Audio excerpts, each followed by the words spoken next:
Hello Tamanna, today we are going to do parliamentary system chapter. So let's start. लेकिन उससे पहले ये जो PYQ है एक वो देख लेते हैं जिसमें लिखा हुआ है कि हमने पार्लियामेंट्री डेमोक्रेसी को जो एडोप्ट कर रखा है वो ब्रिटिश मॉडल पर कर रखा है. ये तो बात सही है, लेकिन हमारा जो मॉडल है वो ब्रिटिश मॉडल से कैसे डिफरेंट है. तो इसके बारे में दो ऑप्शन दे रखे हैं कि भैया बताओ.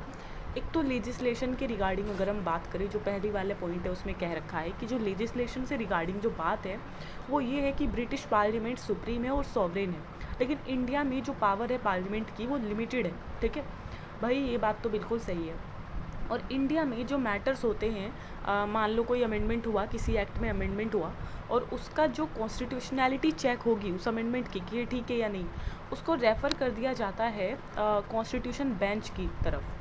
जो सुप्रीम कोर्ट की तरफ से होती है कॉन्स्टिट्यूशन बेंच, उसकी तरफ रेफ़र कर दिया जाता है. तो ये बात सही है या नहीं? तो भाई दोनों ही बात सही है. ठीक है, बोथ 1 और 2. आर्टिकल्स जो है पार्लियामेंट्री सिस्टम के लिए आर्टिकल 74 और 75 में पार्लियामेंट्री सिस्टम के बारे में दिया गया है, और स्टेट्स के बारे में भी पार्लियामेंट्री सिस्टम के बारे में 163 और 164 में दिया गया है. मॉडर्न डेमोक्रेटिक गवर्नमेंट की अगर हम बात करें तो वो दो तरीके की होती है, एक होती है पार्लियामेंट्री और दूसरी होती है प्रेसिडेंशियल. ओके भाई, पार्लियामेंट्री गवर्नमेंट को कैबिनेट गवर्नमेंट भी कहते हैं, रिस्पॉन्सिबल गवर्नमेंट भी कहते हैं, है ना, वेस्टमिंस्टर मॉडल ऑफ गवर्नमेंट भी कहते हैं. बहुत सारे नाम ही इसके. कैबिनेट गवर्नमेंट क्योंकि कैबिनेट का बहुत अच्छा रोल होता है इसमें. रिस्पॉन्सिबल गवर्नमेंट बिकॉज ये रिस्पॉन्सिबल होती है अपने लोगों के लिए. और वेस्टमिंस्टर मॉडल ऑफ गवर्नमेंट क्योंकि वेस्टमिंस्टर जो है वो उस जगह का नाम है जहाँ पर ब्रिटिश की पार्लियामेंट लाई करती है, तो इसलिए इसको ये वाला नाम भी दिया गया है. ठीक है. और भाई प्रेसिडेंशियल वगैरह वाली जो मतलब गवर्नमेंट है उसको नॉन रिस्पॉन्सिबल भी कहते हैं, नॉन पार्लियामेंट्री और fix executive system of government भी कहते हैं. ओके भाई, इसमें भी एग्जीक्यूटिव और लेजिस्लेचर होता है जो कि रिस्पॉन्सिबिलिटी निभाता है. और भाई एग्जीक्यूटिव लेजिस्लेचर जो है प्रेसिडेंशियल वाले में होता है, लेकिन उसकी कोई रिस्पॉन्सिबिलिटी नहीं होती. ठीक है. और on the basis of nature, और ये जो हमने इनका क्लासिफिकेशन किया है इनके रिलेशनशिप के ऊपर किया है कि एग्जीक्यूटिव एंड लेजिस्लेटिव ऑर्गन्स के बीच में क्या मतलब रिलेशन है. भाई जहाँ पर जो लेजिस्लेचर के प्रति एग्जीक्यूटिव उत्तरदायी होता है, ठीक है, वो पार्लियामेंट्री सिस्टम है, और जहाँ पर नहीं होता है वो प्रेसिडेंशियल सिस्टम है. मॉडर्न डेमोक्रेटिक गवर्नमेंट भी पार्लियामेंट्री प्रेसिडेंशियल हमने आपको बता दिया कि दो भागों में विभाजित है. अब हम बताते हैं कि कहाँ पर पार्लियामेंट्री है और कहाँ पर प्रेसिडेंशियल है. कनाडा, ब्रिटेन, जापान, इंडिया, यहाँ पर है parliamentary system of government. Okay, Canada, Britain, Japan and India में पार्लियामेंट्री सिस्टम है. और रशिया, USA एंड ब्राज़ील में प्रेसिडेंशियल सिस्टम है. ओके, वहाँ पर प्रेसिडेंट बहुत पावरफुल होते हैं. रशिया, USA एंड ब्राज़ील में रशिया के पुतिन, USA के ट्रंप, ब्राज़ील के पता नहीं, ब्रिटेन के ऋषि सुनक और इंडिया के नरेंद्र मोदी. डेमोक्रेटिक गवर्नमेंट की अगर हम बात करें तो डेमोक्रेटिक गवर्नमेंट अभी हमने बताया कि पार्लियामेंट्री फॉर्म ऑफ गवर्नमेंट और प्रेसिडेंशियल फॉर्म ऑफ गवर्नमेंट. तो सबसे पहले हम पार्लियामेंट्री फॉर्म ऑफ गवर्नमेंट पढ़ते हैं. भाई इसमें जो एग्जीक्यूटिव होता है वो लेजिस्लेचर का ही एक पार्ट होता है, मतलब एग्जीक्यूटिव जो डिराइव किया जाता है वो लेजिस्लेचर से किया जाता है, और एग्जीक्यूटिव रिस्पॉन्सिबल होता है लेजिस्लेचर के प्रति. ठीक है, अपनी पॉलिसीज़ और एक्ट्स जो भी लेकर आएगा वो एग्जीक्यूटिव, वो लेजिस्लेचर के प्रति उत्तरदायित्व होगा. ठीक है, अपने सारे एक्शंस इन एक्शंस के लिए भी उसको जवाब देना पड़ेगा लेजिस्लेचर में. भाई presidential form of government executive अलग होता है, लेजिस्लेचर बिल्कुल अलग होता है. सेपरेशन ऑफ पावर की जो थ्योरी है मोंटेस्क्यू की, उसको बहुत बढ़िया रिजिडली फॉलो किया जाता है. ठीक है, और इसमें एग्जीक्यूटिव जो है रिस्पॉन्सिबल नहीं होता है लेजिस्लेचर के लिए. ठीक है, अपने एक्ट्स और पॉलिसीज़ के प्रति. भाई एग्जीक्यूटिव जो है वो कॉन्स्टिट्यूशनली इंडिपेंडेंट होता है of the legislature in respect of its term in office. मतलब ऐसा नहीं है कि लेजिस्लेचर जो है वो एग्जीक्यूटिव को कभी भी अपना सपोर्ट विड्रॉ करके गिरा सकते हैं, नहीं, वो मतलब बिल्कुल इंडिपेंडेंट होता है. और ऐसा उनके कॉन्स्टिट्यूशन में लिखा हुआ है कि लेजिस्लेचर कंट्रोल नहीं कर सकता एग्जीक्यूटिव को in terms of its office. ठीक है, और भाई जो लेजिस्लेचर है मतलब उसको कांग्रेस कहते हैं, मतलब अमेरिका में कांग्रेस कहते हैं उसको, जो लेजिस्लेचर है वहाँ की उसको. प्राइम मिनिस्टर और कैबिनेट की अगर हम बात करें तो भाई पास्ट में क्या होता था, प्राइम मिनिस्टर को डिस्क्राइब किया जाता था प्राइमस इंटर पैरिस, यानी फर्स्ट अमंग इक्वल्स, मतलब सब इक्वल हैं लेकिन उसमें जो सबसे पहला इंसान है वो है प्राइम मिनिस्टर, ठीक है। कैबिनेट के रिलेशन में उसको प्राइमस इंटर पेयर्स कहा जाता था। लेकिन रिसेंट पीरियड में प्राइम मिनिस्टर की जो पावर है, उसका इन्फ्लुएंस है, पोजीशन है, वो बहुत ज़्यादा बढ़ गई है, ठीक है। कैबिनेट के रिलेशन में बहुत ज़्यादा बढ़ गई है। अब वो डोमिनेंट रोल प्ले करने लगा है ब्रिटिश पॉलिटिशो एडमिनिस्ट्रेटिव सिस्टम में, ठीक है। और ब्रिटिश सिस्टम ऑफ गवर्नमेंट को तो अब प्राइम मिनिस्टरियल गवर्नमेंट भी कहा जाता है, क्योंकि वहाँ पर इसका रोल कुछ ज़्यादा ही बढ़ गया है, ठीक है। और भाई जो सेम डिस्क्रिप्शन है वो इंडियन कॉन्टेक्स्ट में भी बिल्कुल सही बैठता है, यहाँ पर भी प्राइम मिनिस्टर का रोल बहुत ज़्यादा हो गया है, ओके। अब हम फीचर्स देखते हैं पार्लियामेंट्री और प्रेसिडेंशियल सिस्टम ऑफ गवर्नमेंट के बाय कंपैरिजन। पार्लियामेंट्री गवर्नमेंट की अगर हम बात करें तो भाई इसमें होता है नॉमिनल एंड रियल एग्जीक्यूटिव, मतलब एक एग्जीक्यूटिव तो रियल होगा और दूसरा नॉमिनल होगा। अब मैं बताती हूँ कि कौन नॉमिनल है और कौन रियल है। प्रेसिडेंट भैया नॉमिनल एग्जीक्यूटिव होते हैं, जिनको डिज्यूरे एग्जीक्यूटिव भी कहते हैं, और ये हेड ऑफ स्टेट होते हैं, मतलब पूरे स्टेट के हेड। और प्राइम मिनिस्टर जो हैं वो रियल एग्जीक्यूटिव होते हैं, जिनको डिफैक्टो एग्जीक्यूटिव भी कहते हैं, यानी head of government.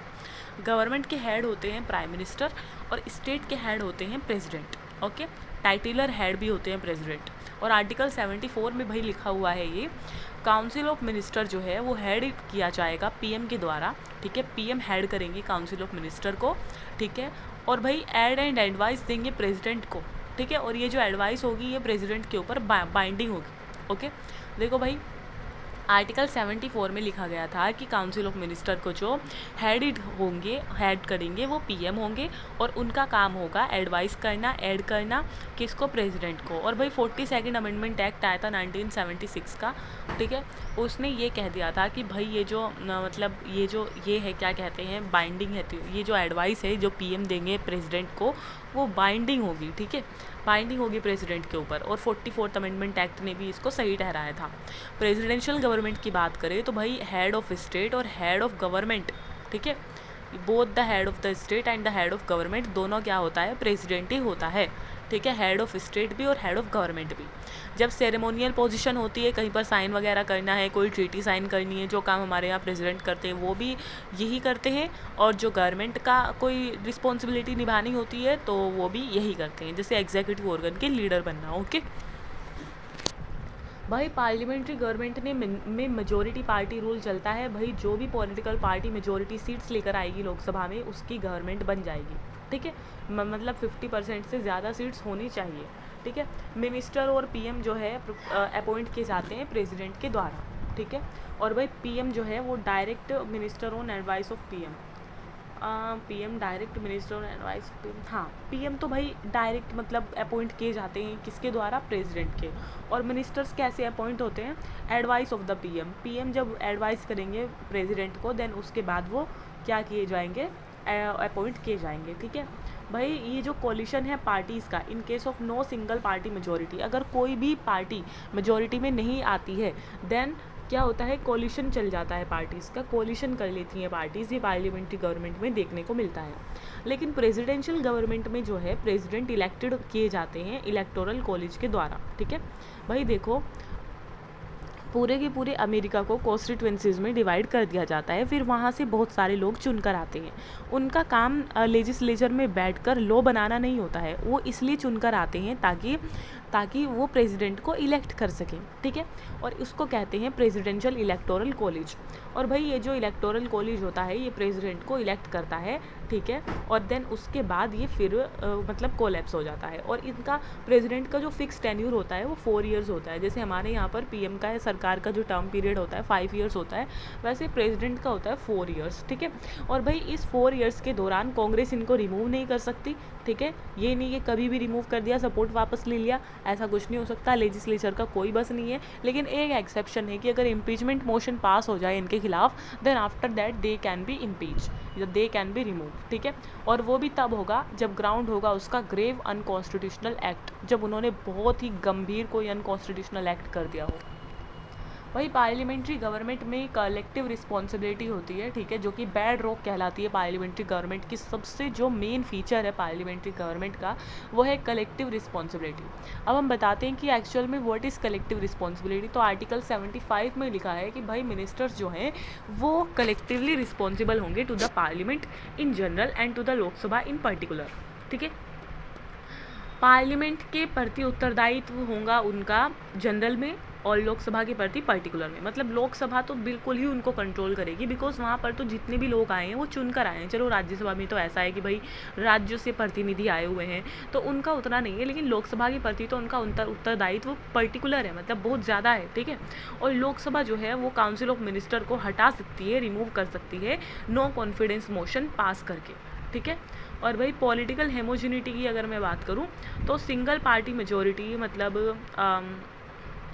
Political homogeneity क्या होती है भाई, जब सिंगल पार्टी मेजोरिटी होती है ना, मतलब एक ही पार्टी मेजोरिटी में है, काउंसिल ऑफ मिनिस्टर जो है सेम पॉलिटिकल पार्टी के हैं, उनकी सेम आइडियोलॉजी है, तो उससे क्या होता है पॉलिटिकल होमोजिनिटी आती है। और कोलिशन गवर्नमेंट में क्या होता है कि जो काउंसिल ऑफ मिनिस्टर होती है वो बाउंडेड होती है कंसेंसस से, मतलब समझौते के द्वारा वो बाइंड की जाती है। अब हम प्रेसिडेंशियल गवर्नमेंट के बारे में बात करते हैं कि भाई उसकी कोई कलेक्टिव रिस्पॉन्सिबिलिटी नहीं होती, वो कांग्रेस के प्रति उत्तरदायित्व नहीं होता, क्या एग्जीक्यूटिव, ठीक है, not responsible to the Congress. President और उसके जो सेक्रेटरीज होते हैं वो रिस्पॉन्सिबल नहीं होते कांग्रेस के लिए, ठीक है, अपने एक्ट्स के लिए कांग्रेस के प्रति उत्तरदायित्व नहीं होते, एक्शन और इनएक्शन के लिए भी। अब मैं कैबिनेट की बात करूँ तो नॉन इलेक्टेड एडवाइजरी बॉडी है, ठीक है, नॉन इलेक्टेड एडवाइजरी बॉडी होती है cabinet, selected and appointed by the president. भाई प्रेसिडेंट की जो एग्जीक्यूटिव होती है ना वो सारे एक्सपर्ट होते हैं प्रेसिडेंशियल फॉर्म ऑफ गवर्नमेंट में, तो कैबिनेट भी उनकी नॉन इलेक्टेड होते हैं, ठीक है, और ये उनको एडवाइस करते हैं, ठीक है, और इनको सेलेक्ट करते हैं, अपॉइंट करते हैं प्रेसिडेंट, और ये सिर्फ प्रेसिडेंट के प्रति रिस्पॉन्सिबल होते हैं, ठीक है, they are responsible only for him and remove by him, और सिर्फ उन्हीं के द्वारा रिमूव किए जा सकते हैं, not by Congress. Parliamentary government की अगर मैं बात करूँ तो डबल मेंबरशिप होती है पार्लियामेंट्री गवर्नमेंट में। भाई क्यों? क्योंकि जो मिनिस्टर्स होते हैं वो लेजिस्लेचर के भी मेंबर होते हैं और एग्जीक्यूटिव के भी मेंबर होते हैं, ठीक है। और भाई मिनिस्टर जो कि पार्लियामेंट का मेंबर नहीं है वो 6 महीने के अंदर अंदर अपनी मतलब अपना मेजोरिटी बता दे, मतलब लेकर आ जाए, किसी तरह इलेक्ट हो जाए किसी एक हाउस का member, and then after that अगर वो नहीं होता है देन उसको मिनिस्टर नहीं माना जाएगा, उसे मिनिस्टर पद से हटा दिया जाएगा, ठीक है।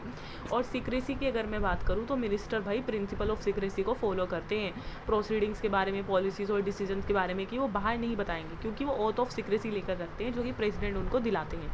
प्रेसिडेंशियल गवर्नमेंट में प्रेसिडेंट और उसके जो सेक्रेटरीज होते हैं वो कांग्रेस के मेंबर्स नहीं होते और ना ही कांग्रेस के सेशंस अटेंड करते हैं, मतलब कंप्लीट सेपरेशन ऑफ पावर हमको देखने को मिलता है।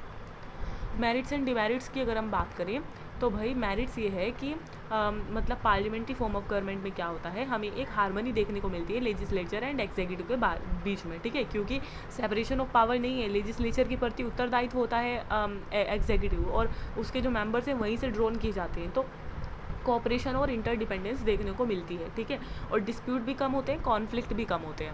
और डिमेरिट्स क्या है भाई, अनस्टेबल गवर्नमेंट होती है, कभी भी गवर्नमेंट अपनी मेजोरिटी लूज़ कर सकती है, नो कॉन्फिडेंस मोशन जहाँ पास हुआ, पॉलिटिकल डिफेक्शन के चलते भी ऐसा होता है, और मतलब बहुत ज़्यादा अनस्टेबिलिटी रहती है गवर्नमेंट में, ब्रेकडाउन होते रहते हैं कोलिशन के, ठीक है, डिफेक्ट करते रहते हैं नेता एक दल से दूसरे दल में।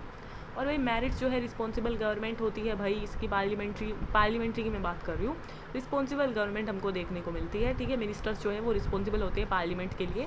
और भाई पार्लियामेंट, हाँ ये तो ऐसे ही है, मिनिस्टर जो है वो पार्लियामेंट के प्रति रिस्पॉन्सिबल होते हैं और पार्लियामेंट एक्सरसाइज करती है कंट्रोल मिनिस्टर्स के ऊपर, ठीक है, पार्लियामेंट का कंट्रोल होता है मिनिस्टर्स के ऊपर बहुत सारी डिवाइसेस के थ्रू, जैसे question hour, discussion, adjournment motion, no confidence motion, ये सारे मोशन पास करके क्या करती है मतलब पार्लियामेंट जो है अपना हक जताती है एग्जीक्यूटिव के ऊपर। और भाई डिमेरिट्स ये होती है कि पॉलिसीज़ की कॉन्टीन्यूटी नहीं बनी रहती, मतलब जैसे ये है कि एक बार जो मतलब आए सरकार और वो कोई पॉलिसी लेकर आई, अगली बार कोई दूसरी आएगी वो उसको हटा देगी, लॉन्ग टर्म पॉलिसी का अफेक्ट देखने को मिलता है, ठीक है। और भाई चेंज इन रूलिंग पार्टी, मतलब बार बार जो है चेंज होते रहते हैं रूलिंग पार्टी में, तो पॉलिसीज़ में भी चेंज होते रहते हैं। और गवर्नमेंट का कोई टेन्यूर का अनसर्टेनिटी रहती है बहुत ज़्यादा, ये नहीं कि ये गवर्नमेंट 5 साल के लिए आई है तो ये चलेगी भी 5 साल के लिए या नहीं, ठीक है। तो इसीलिए बहुत ज़्यादा अनसर्टेनिटी रहती है एक तरीके से। मेरिट्स ये है कि भाई डिस्पोटिज्म जो तानाशाही है उसको ये नहीं आने देती है, ठीक है। एग्जीक्यूटिव अथॉरिटी जो है वो बहुत सारे लोगों में मतलब एक्सिस्ट करती है, ऐसा नहीं कि सिंगल आदमी को दे दी सारी अथॉरिटी। काउंसिल ऑफ मिनिस्टर्स में बहुत सारे लोग होते हैं, ठीक है, सिंगल पर्सन नहीं होता है। और भाई जो एग्जीक्यूटिव होती है वो पार्लियामेंट के प्रति उत्तरदायित्व होती है, ठीक है। नो कॉन्फिडेंस मोशन पास करके कभी भी पार्लियामेंट उसे हटा सकती है। तो भाई डिस्पोटिज्म तो नहीं आता, लेकिन डिमेरिट ये है कि कैबिनेट की डिक्टेटरशिप चलती है। मतलब जब रूलिंग पार्टी एब्सोल्यूट मेजोरिटी, खासकर जब एब्सोल्यूट मेजोरिटी जो है वो रूलिंग पार्टी इंजॉय कर रही हो, तब कैबिनेट का जो मतलब रोल होता है वो बहुत ऑटोक्रेटिक बन जाता है, ठीक है। तो एक H.J. लास्की थिंकर थे, उन्होंने कहा था कि पार्लियामेंट्री सिस्टम जो है ना वो एग्जीक्यूटिव को एक अथॉरिटी देती है टायरनी करने के लिए, टिरैनी करने के लिए एक मतलब एक तरीके से अथॉरिटी मिल जाती है कैबिनेट को, उसका रोल बहुत इंपॉर्टेंट होता है। और अभी मेरिट्स ये है कि रेडी अल्टरनेटिव गवर्नमेंट, भाई एक गवर्नमेंट अगर नीचे गिरेगी ना तो अपोजिशन हमारे पास रेडी है ही, ठीक है। जैसे ही रूलिंग पार्टी मेजोरिटी लूज़ करती है तो हेड ऑफ द स्टेट जो है मतलब प्रेसिडेंट जो है इनवाइट कर सकते हैं अपोजिशन पार्टी को, ताकि आप आओ और फॉर्म कर लो गवर्नमेंट को। और जो लीडर होते हैं अपोजिशन के उनको इसलिए ऑल्टरनेटिव पीएम भी कहा जाता है, ठीक है। और भाई दूसरी बात यह है कि वाइड रिप्रेजेंटेशन मिलता है। काउंसिल ऑफ मिनिस्टर जो है बहुत सारे सेक्शन से होकर आते हैं, बहुत सारे ग्रुप्स के मेंबर्स होते हैं, तो इसीलिए इनको वाइड रिप्रेजेंटेशन भी देखने को मिलता है पार्लियामेंट्री सिस्टम ऑफ गवर्नमेंट में। डिमेरिट्स ये है कि भाई सेपरेशन ऑफ पावर बहुत कम है, मतलब ये देखो फ्यूजन ऑफ पावर एक तरीके से हो रखा है कि जो लेजिस्लेचर से ही एग्जीक्यूटिव को निकाल रखा है, मतलब दोनों वो वहाँ के भी मेंबर है वहाँ के मेंबर है, तो इनसेपरेबिलिटी बहुत ज़्यादा है। कैबिनेट एक तरीके से एक्ट कर रही है लीडर ऑफ लेजिस्लेचर की तरह, ठीक है, as well as the executive, मतलब कैबिनेट का रोल बहुत ज़्यादा है। और गवर्नमेंट जो है वो भाई एमेट्योर्स होते हैं, नौसिखिए, मतलब प्राइम मिनिस्टर को तो एक लिमिटेड चॉइस होती है सिलेक्शन ऑफ मिनिस्टर को, कि मतलब लेजिस्लेचर से ही वो मिनिस्टर को ड्रॉ कर सकते हैं, ये ऐसा नहीं कि एक्सपर्ट बुला सकते हैं बाहर से एग्जीक्यूटिव में, ऐसा नहीं हो सकता। सिर्फ जो लेमैन कह सकते हैं हम उनको, बस उनके टैलेंट पर ही पूरा डिपेंडेंट होते हैं वो, कि भाई यही है बस जितने भी हैं, ठीक है। तो मतलब MP को ही बना सकते हैं वो एग्जीक्यूटिव, तो इसीलिए मतलब एक्सटर्नल टैलेंट की तरफ वो जाती ही नहीं है। मेरिट्स और डिमेरिट्स अब हम प्रेसिडेंशियल गवर्नमेंट की देख लेते हैं। प्रेसिडेंशियल गवर्नमेंट में मेरिट ये होती है कि भाई स्टेबल गवर्नमेंट हमें देखने को मिलती है, ठीक है। और भाई डेफिनेटनेस होती है पॉलिसीज़ में, 4 साल के लिए आए हैं प्रेसिडेंट तो 4 साल के लिए रहेंगे, अब पॉलिसीज़ वो कुछ भी लेकर आए बढ़िया है, ठीक है, क्योंकि वहाँ पर इतना ज़्यादा आसान नहीं होता है सरकार को हटाना। और सेपरेशन ऑफ पावर बहुत बढ़िया रिजिड तरीके से देखने को मिलता है, और एक्सपर्ट के द्वारा गवर्नमेंट होती है। डिमेरिट ये है कि भाई कॉन्फ्लिक्ट बहुत होते हैं लेजिस्लेचर एग्जीक्यूटिव के बारे में, रिस्पॉन्सिबल नहीं होती गवर्नमेंट, ठीक है। और दूसरा ऑटोक्रेसी को जन्म दे सकता है ये, और नैरो रिप्रेजेंटेशन होता है, जैसे हमारे यहाँ पर वाइड है वैसे उनके यहाँ नैरो होता है रिप्रेजेंटेशन। और सम अप करने के लिए भैया यहाँ पर पार्लियामेंट्री सिस्टम और प्रेसिडेंशियल सिस्टम के कुछ फीचर्स दे रखे हैं कंपैरेटिव उसमें, ठीक है। तो इसमें डुअल एग्जीक्यूटिव होता है, इसमें सिंगल एग्जीक्यूटिव होता है। डुअल एग्जीक्यूटिव मतलब प्रेसिडेंट और PM, और इसमें सिंगल एग्जीक्यूटिव मतलब दोनों काम एक ही आदमी कर रहा है। इसमें मेजोरिटी पार्टी रूल होता है पार्लियामेंट्री सिस्टम में, और इसमें प्रेसिडेंट और लेजिस्लेटर जो है वो इलेक्ट होते हैं सेपरेटली, ठीक है, मतलब सेपरेटली इलेक्ट होकर आते हैं फिक्स टर्म के लिए। इसमें कलेक्टिव रिस्पॉन्सिबिलिटी होती है और इसमें कोई रिस्पॉन्सिबिलिटी नहीं होती। भाई पॉलिटिकल होमोजेनिटी देखने को मिलती है पार्लियामेंट्री सिस्टम में, क्योंकि एक ही पार्टी के सारे नेता होते हैं, और पॉलिटिकल होमोजेनिटी एक्सिस्ट नहीं कर सकती इसमें प्रेसिडेंशियल सिस्टम में। इसमें डबल मेंबरशिप होती है, इसमें सिंगल मेंबरशिप होती है, किसकी, एग्जीक्यूटिव के। इसमें लीडरशिप PM करते हैं, इसमें प्रेसिडेंट करते हैं। और यहाँ पर डिसोल्यूशन हो सकता है लोअर हाउस का, इसमें डिसोल्यूशन नहीं हो सकता लोअर हाउस का, ठीक है। और भाई इसमें फ्यूजन ऑफ पावर्स है, इसमें सेपरेशन ऑफ पावर्स है।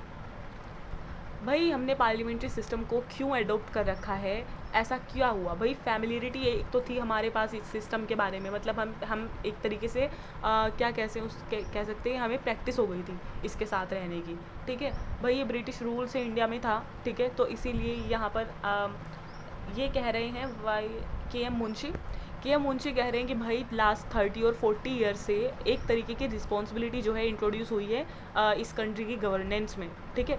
और हमारी जो कॉन्स्टिट्यूशनल ट्रेडिशंस है वो अब पार्लियामेंट्री बन चुकी है, क्योंकि हमें अब इसी की आदत हो चुकी है, ठीक है।